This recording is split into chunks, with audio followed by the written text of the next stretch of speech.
you blokes like to make some real money.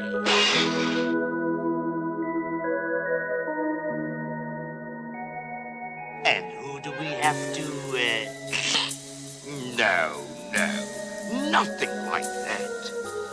I'm collecting stupid little boys. And I take them to Pleasure Island.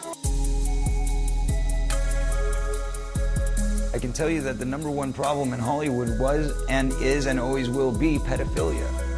One of them's a hot chick with big cans and nice legs. Who drew that? You? She's underage, too. Yeah, very nice.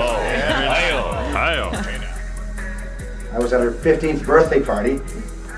We'll tell you that backstory a little bit later. Pleasure Island? But the law, suppose they... No, there's no risk. They never come back as boys.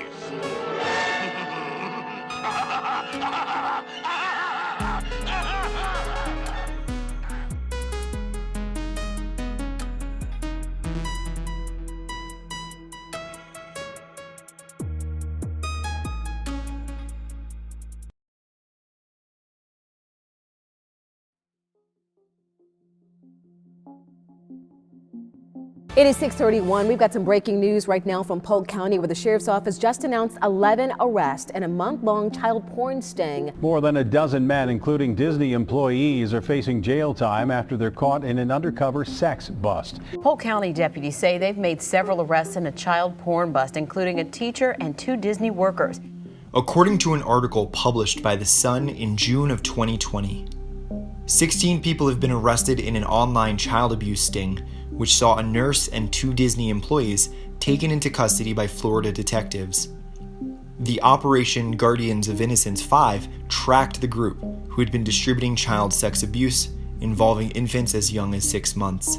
Is the happiest place on earth the safest place for children? There have been many incidents of Disney-related child porn arrests. For example, at least 35 Disney workers have been arrested for related charges between 2006 and 2014. We begin, though, with a report that you won't see anywhere else. It's where every child's dream comes true, where you're supposed to feel safe and kids can be kids. As parents, you're going to want to pay close attention to our next story.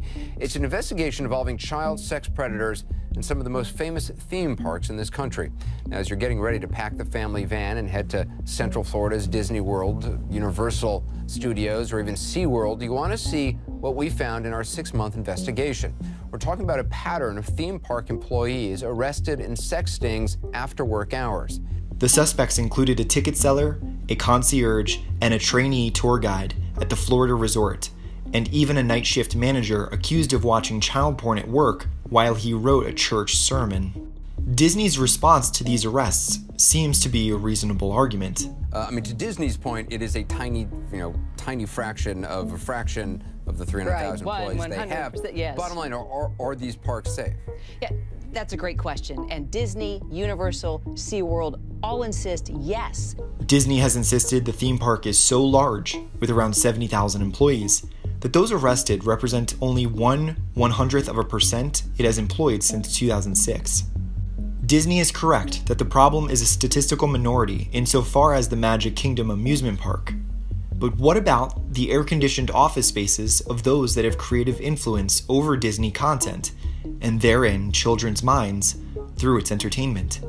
On December 8, 2017, The Wrap reported on the arrest of Disney music executive John Healy. Disney has suspended John Healy, its director of music publishing, after he was charged with 3 counts of felony child sex abuse involving 2 underage girls a decade ago. Variety, which first reported on the charges, said Healy, 58, is accused of abusing one of the girls when she was 15, and the other from the ages of 11 to 15. This problem reaches much higher than John Healy. Michael Laney, the former vice president of Disney, has been sentenced to 6 years in prison for sexually abusing children. During its investigation, the Portland Police Bureau discovered other allegations of sexual abuse against Delaney, with one person alleging he sexually abused her when she was a minor in 2007. It is safe to say that in the places children tend to congregate, so too will predators. Bottom line, predators go where the kids are. Most adults are aware of this, and as a result, most parents stay on guard. However, there are other, more elusive threats to children that are more present but discussed less often. One of them being the grooming that takes place in children's entertainment by the people that create it. Walt Disney Company is among the largest companies in the world based on its market cap and owns almost 50% of all media, which includes ownership over many different television channels like National Geographic and Fox. Another channel owned by Disney is ABC, which may explain why ABC told its reporters to avoid using the word pedophile when reporting on a story surrounding a pedophile named James Griffin who had groomed and drugged multiple children. This week, a video made the rounds showing ABC anchor Amy Robach complaining that her network held back her reporting about sexual predator Jeffrey Epstein. It was unbelievable what we had. Clinton, we had everything. I tried for 3 years to get it on, to no avail, and now it's all coming out, and it's like these new revelations, and I freaking had all of it. The child abuse problem is not limited to the lower levels of the Disney empire, nor is it limited to Disney itself. Nickelodeon. If we examine Nickelodeon, for example, we will observe similar incidents of child abuse and child porn-related crimes. Brian Peck starred in 2 X-Men movies, as well as all 3 Living Dead movies. In 2004, Peck was arrested and charged with 8 counts of sexual abuse after abusing a Nickelodeon child actor, the abuse including anesthesia or controlled substance.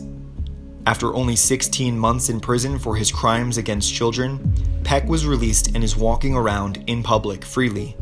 He is still working with children and, in fact, is working with Disney. How does a company like Disney make such a horrendous oversight in hiring a convicted child sex offender? Our investigation reveals year after year, Walt Disney World employees are getting arrested for child porn and in sex stings set up by Florida police agencies. What if this wasn't accidental at all? Leo says he was raised in Compton. He likes to make us think that he's straight out of Compton. Mr. Pale as a dead fish belly and blonde hair is straight out of Compton.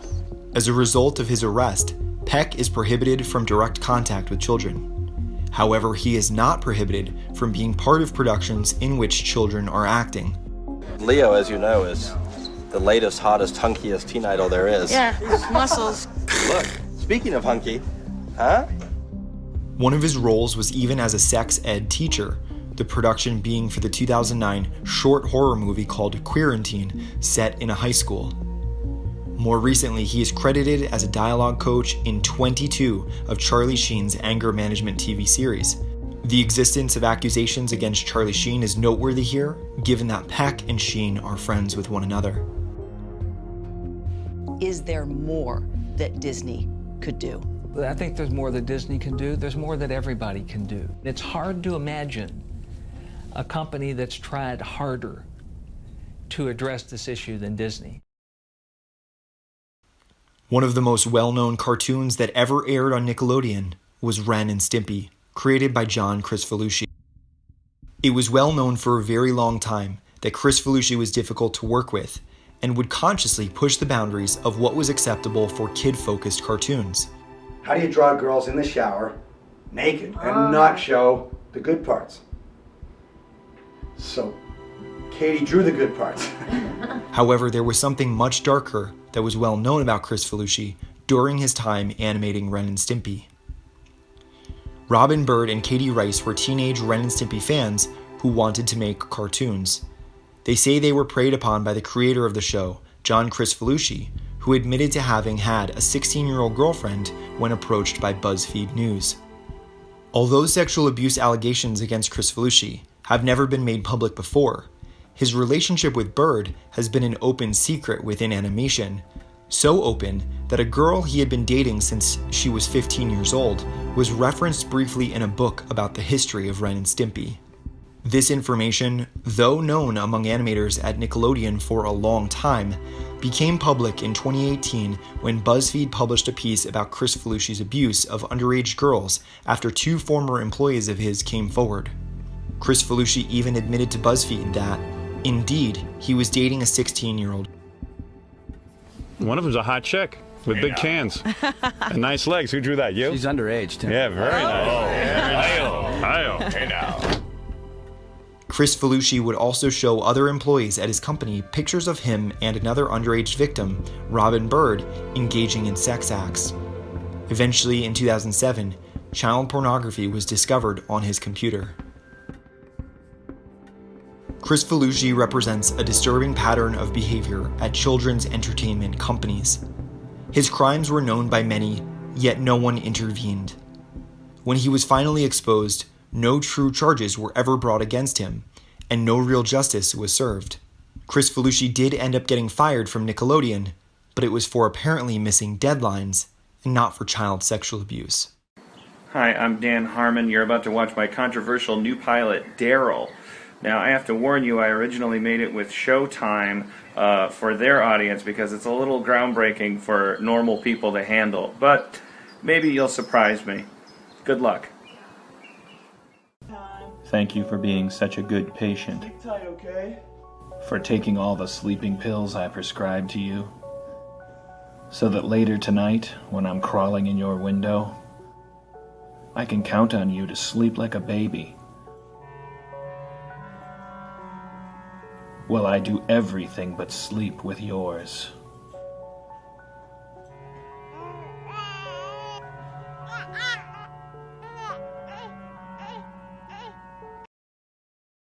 Can I trust you? Of course you can trust me. I'm your therapist. I rape babies. I've seen this before as a baby therapist. Children who see things that are bad when they're young tend to do bad things when they're adults. But it's a little known fact that having bad things done to them has a cleansing effect on their psyche. To be painfully clear, because you almost killed a man in front of your son, he'll become a killer as an adult unless, while he's a baby, he is raped. Rape your baby? I've never. I mean, I've constantly. But not on behalf of the father.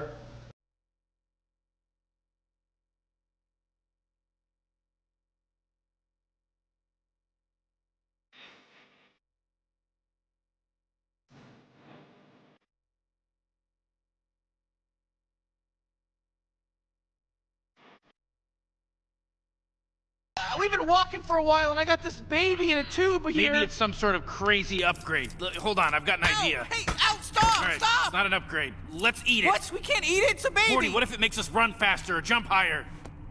Okay, let's eat the baby. Dan Schneider is a producer for Nickelodeon, responsible for some of the network's most famous and successful shows, such as All That, The Amanda Show, iCarly, Drake and Josh, and many others.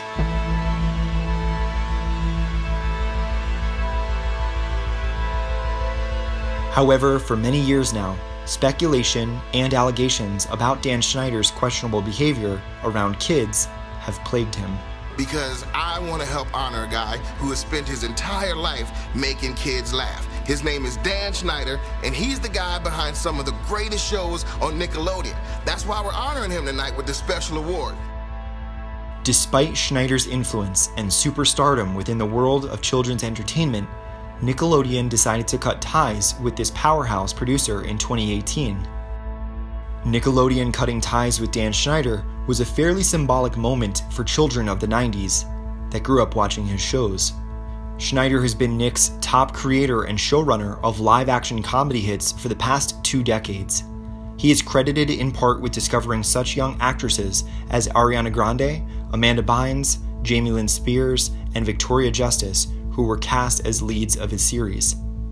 Ariana Grande has found extreme levels of success and fame through her music, and the significance of her in the eyes of millions of young kids around the world cannot be understated. Dan Schneider discovered her and played an important role in getting her to the level of fame she has today. Schneider clearly has a fair amount of influence over culture through the media he produces.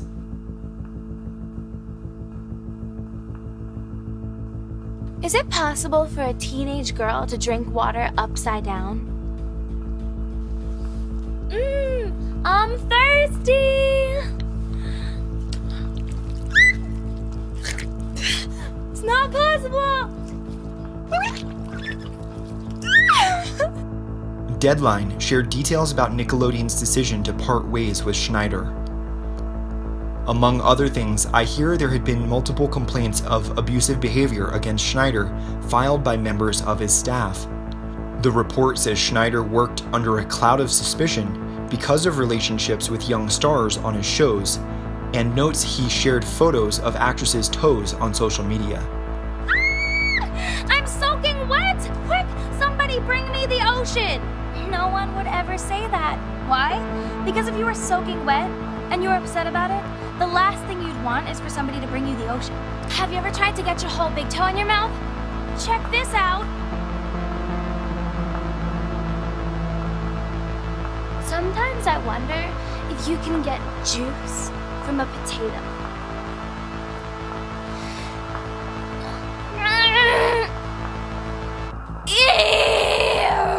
This has been me in a video. Come on, give up the juice.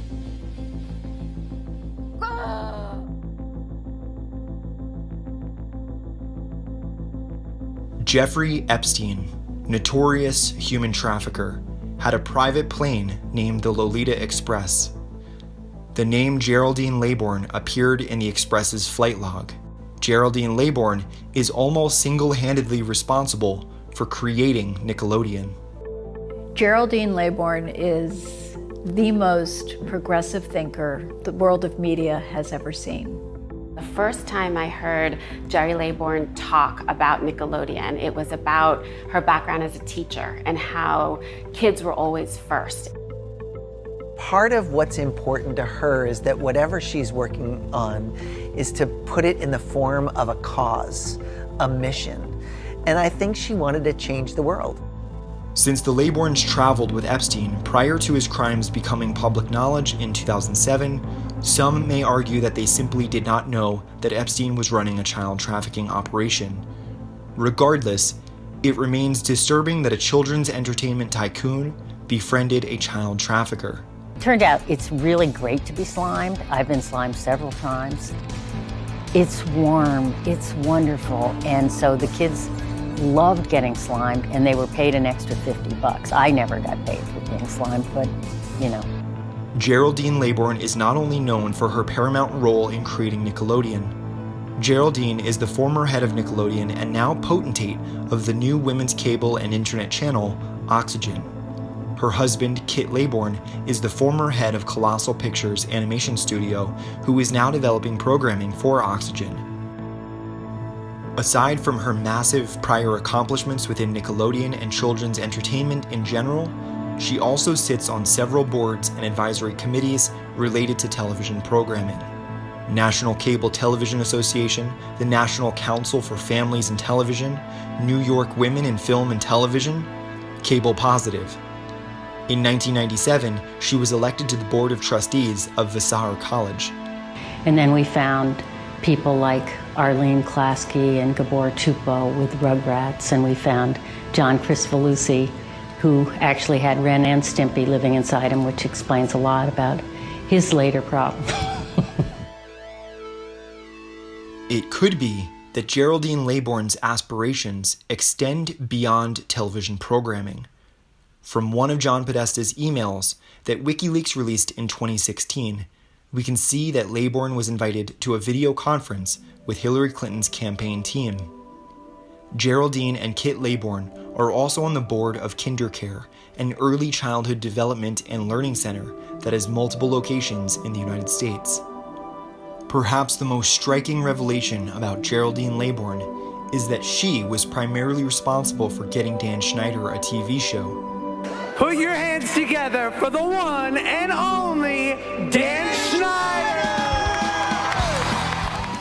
In an interview in 2014, Schneider reflected on how after he pitched his idea for the TV show All That to Nickelodeon, he was met with silence for 6 months and was unsure about the future of the production due to the pilot having been met with lukewarm ratings.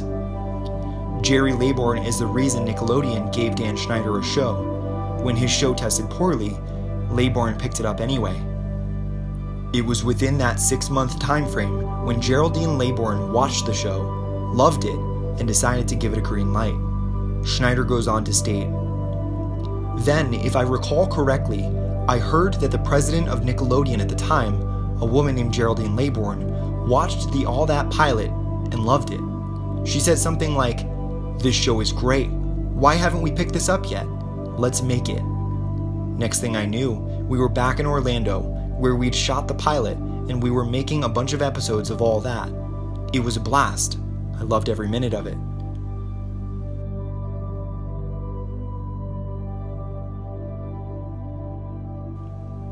Is it any mystery why so many former child stars develop a plethora of issues, ranging from drug and alcohol abuse to severe mental health problems? From a very young age, you had to deal with being recognized, and how did you deal with that early on? I felt incredibly anxious. Like there was a time, now it's completely manageable. It's not difficult at all. It doesn't feel like a hindrance on my life, but there is a time from probably 14 years old to 22 where I couldn't leave the house without paparazzi, without just hordes of people anywhere I went, a grocery store or, wherever. And I think it made life so difficult. I don't think young people should be allowed to be famous. Like, if there's somebody who could come in and say, no, they can't, they're not mentally capable of handling this, I think that should happen. Because the thing with former child stars having breakdowns makes so much sense to me, because I think the world that you're thrust into kind of like puts you right in line to have a breakdown.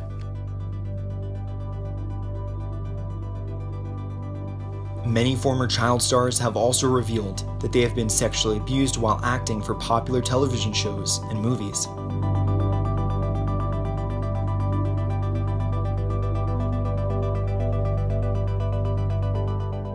Jerry Laybourne leaving Nickelodeon was a shock.